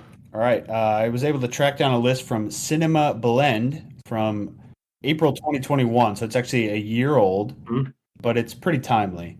And it's TV and film. And I will preface that the Marvel movies are separated in this. So it's not just one, it's not just Falcon, all the Marvel movies. It's like it's actual performances in individual Marvel movies, which I thought was interesting. How many are there? 10. 10 total. All right. And it's ranked as well numerically. Abraham Lincoln, Vampire Hunter. Amen. Number 1. Sorry to break your heart, Craig. Wait, what? We would like a new list, please. Yes. Greg wants a refund. Give him a refund. Give me Hurt Locker. Numero uno. There you go. Nailed it. 8 Mile. 8 Mile's not on here, surprisingly.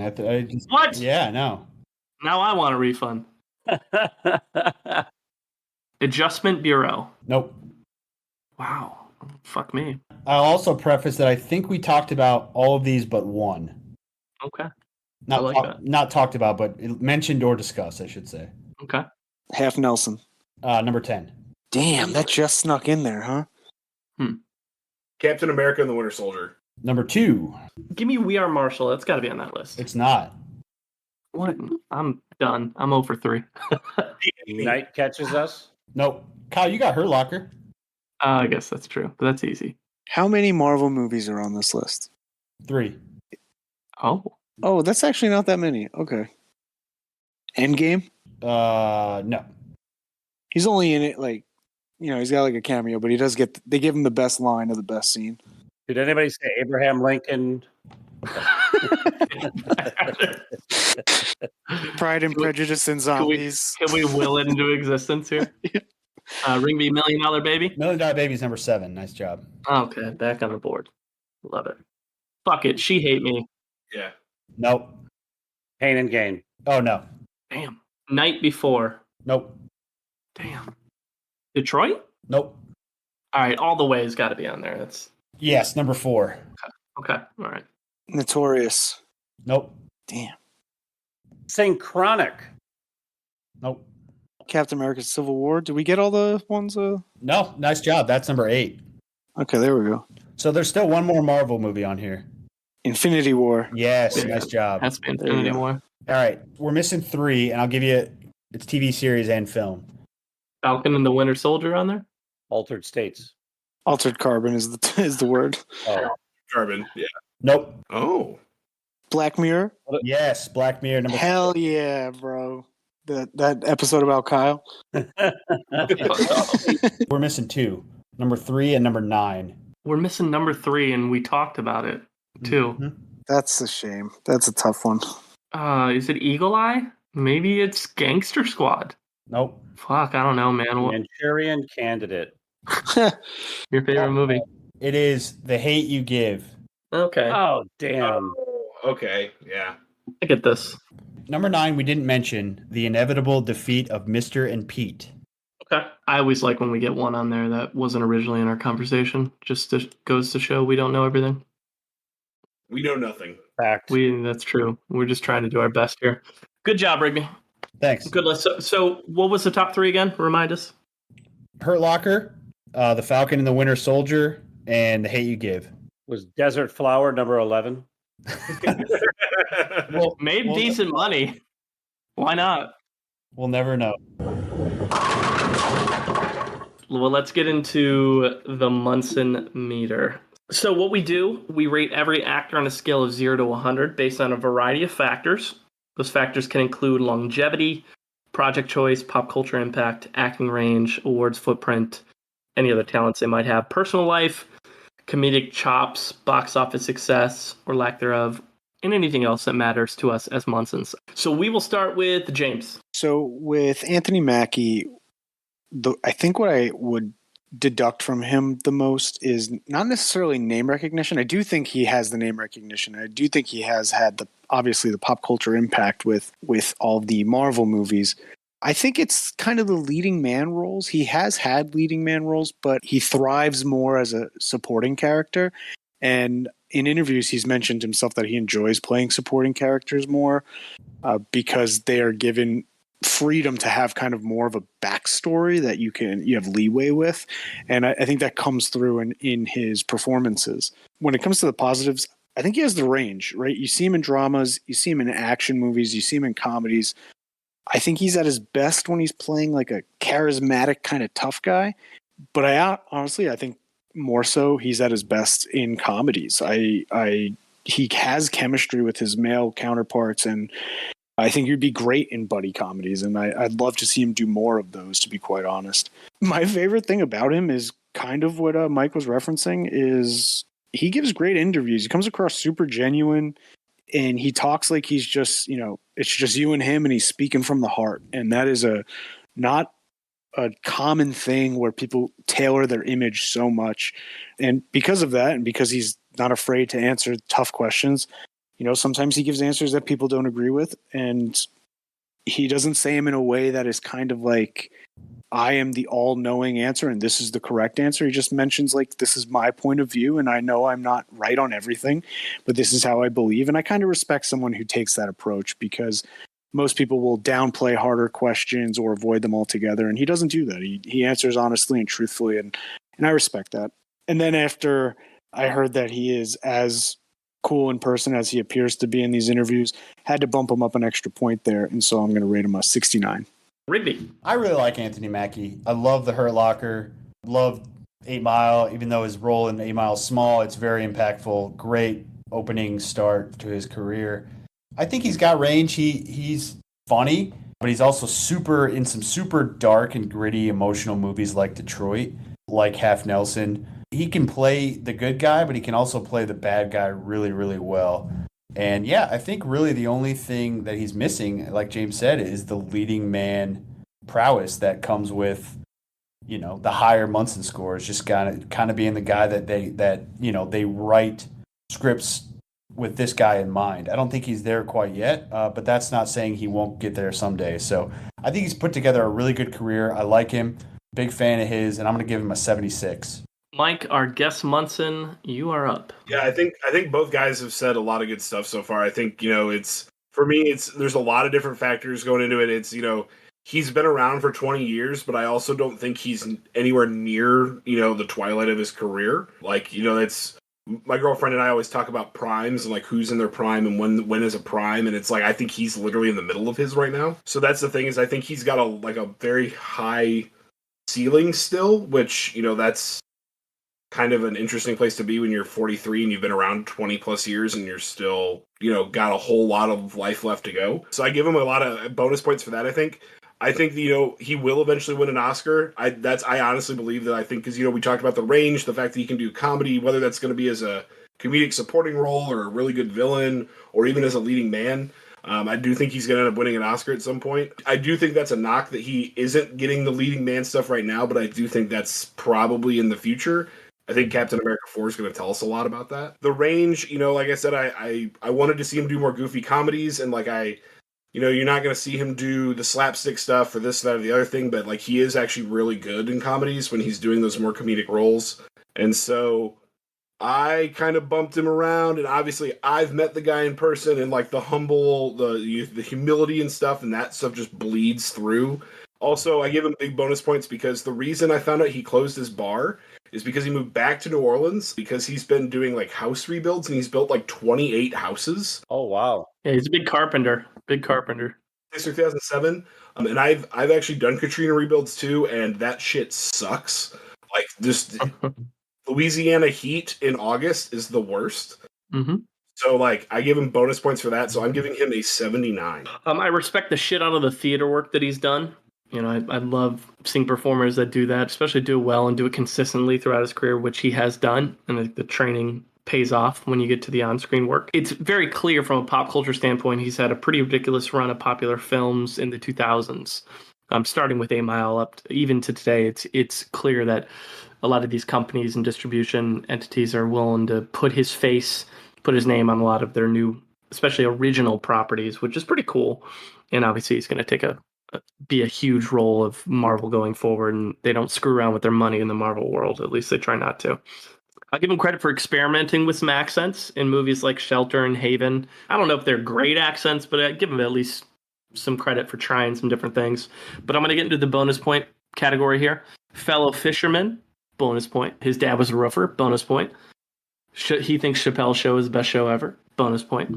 And he was on Hot Ones. That's a lot of bonus points I'm tossing in. Yeah. And he doesn't have a bunch of chest hair, so I don't have to take away any points too. So that's a win. And one day he wants to host his own cooking home improvement wellness show, which I think it'd be a really fun, like kind of like Tucci does with the cooking show on CNN. I think it'd be fun to watch Mackie do like a home improvement show. I think it would be fun content to watch. Yeah. But he really has no awards footprint at all. So he takes a huge hit there from me. So I'm going to give him a solid 70. All right. Craig, finish this out, man. All right. Well, I really enjoyed him. You guys have said everything. A couple of points I want to drive home. Talked earlier about how his IMDb was really high. You know, when I was telling people this is who we were covering on this episode, it was hard to describe to them who he was and what roles he was in movies. And so I think that sets him back a little bit. And then the final thing, that story you told earlier, Mike's really sticking with me about how good of a dude he is. And I think that's important. And so including that stuff with other stuff you guys have already brought up, I'm going to give him a 73. All right. With that gives Anthony Mackie a 73.4. Ooh. Which puts him in 28th place, sandwiched between Tim Roth and J-Lo. What do we think? Nice. Weird company, but it fits. Yeah. that's the first thing I saw. I was like, what an odd mix of people. James, what does he have coming soon? It looks like there's quite a few things on this list. Yeah, so this guy is a workhorse. He has a movie that's in post-production called We Have a Ghost, which I think sounds like it's going to be a comedy with David Harbour, Jennifer Coolidge, Tig Notaro, and himself. Signal Hill, which he gets to play the lead, Johnny Cochran, and it's based on a true story with Elizabeth Banks and Jamie Foxx. So that might be one of those movies that, you know, pushes him towards more the leading man roles. But dude, there are so many. The one obviously Captain America is in pre-production. Tell me, the John Doe character is the one you're looking forward to, right? Yeah, I mean, yes. He's going to be on a TV series about Twisted Metal, the video game. And he's playing the John Doe character. It's not like Twisted Metal is not like one of those games you play and you go, "Oh, I love the storyline of this game." So I'm very intrigued to see where they go with it because it's about like crashing cars and shit into each other. It's like a demolition derby, and so I'm very intrigued to see where it goes. But he does seem to be one of the main characters in that as well. Yeah, I played a lot of Twisted Metal growing up, so I'm very interested to see how they turn this into an on-screen production. My assumption is that they'll have quite a budget on this if they're just going to be wrecking cars all the time. Oh, man. What a violent... Yeah, so he's got quite a bit. A violent game Twisted Metal was, that's for sure. 5 actors we're throwing onto the wheel for our next episode, which is going to land May 19th. We will actually have 2 guests because Rigby is not going to be with us the next time because he's going on a much-needed vacation. He's going to go do fun things in tropical places. And so we will have Crystal Clark, who is a new guest, and we'll have Aubrey McKay, who has been with us a few times, stepping in. Nice. I just confirmed that a little bit ago with him. Nice. We're going to talk about one of these 5 actors. Is it Halle Berry, Uma Thurman, Bryce Dallas Howard, Sam Neill, or Alfred Woodard? What do we like from that list? What do we dislike? I hate that I'm going to not be here for that because I don't see much I dislike. All those are fantastic. There's no weak link on this wheel. Nope, there is not. Halle Berry would be my vote. I would say her or Sam Neill would be mine. If I got to come back, I'd want Sam Neill just so I could watch Hunt for the Wilder People and a bunch of Jurassic Park movies. Thank you. Hunt for the Wilder People is one of the best movies in the past 5 years, and I constantly talk about how amazing it is, and it's so good to hear someone else say that. I've been trying to get my girlfriend to watch it for 3 years, I think, and she still hasn't, but I'm going to make it. It's so good.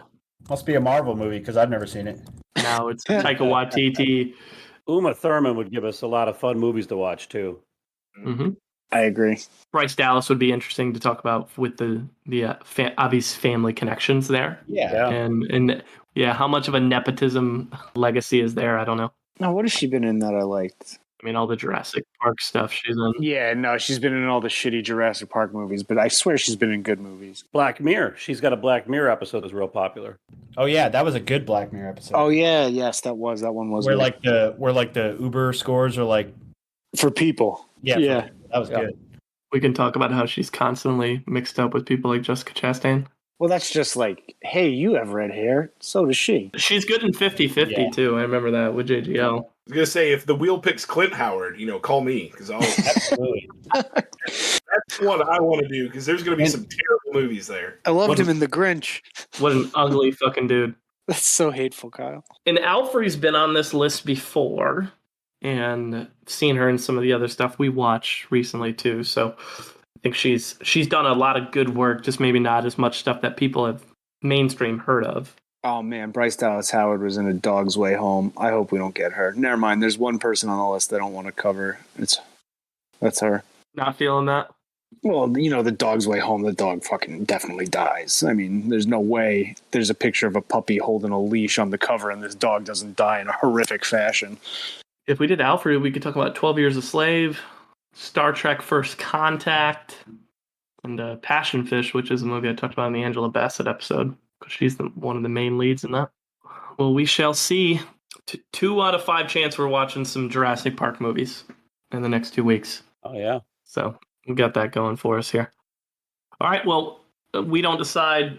Mike doesn't decide. Crystal and Aubrey don't decide. The wheel decides, and we'll see how episode 62 goes. Gonna miss you, Rigby.